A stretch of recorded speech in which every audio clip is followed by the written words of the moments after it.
8 years ago, Sarah Ginn's life changed in an instant when the old car she was a passenger in collided with another, and her seatbelt wasn't working properly. I was flown to Sunnybrook Hospital because I was in a coma for 6 weeks. My lungs collapsed, my liver split in half, my brain was bleeding, a trach and a feeding tube in the diaper, and they gave me a 10% chance of survival. Miraculously, she did survive, a testament to Sunnybrook's trauma program that sees a 91% survival rate among the most severely injured patients in the province. The trauma program just celebrated its 35th anniversary, marked with a trauma expo and spotlight on the hospital's quarter-century of injury prevention.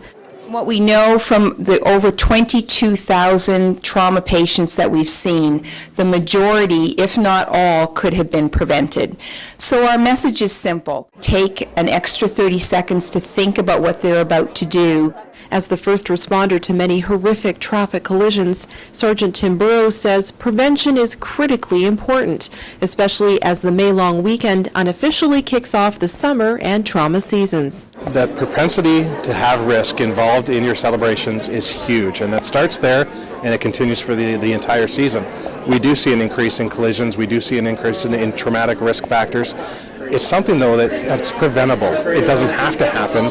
You reduce the risk by making good choices. Having lived it, Sarah agrees there are no accidents, only preventable incidents. She's now a motivational speaker for Sunnybrook's Party program, which teaches high school students about the real-life consequences of poor choices. All you're going to do is snap your fingers and your life can change, and just to make sure that you make the safe choices. Like I shouldn't have gotten into an older car. I should have been a lot more, remind everybody to put their seatbelt on. I think that it was just a bad car and, a bad day. Sarah will live with the consequences of her situation for the rest of her life, as will her family.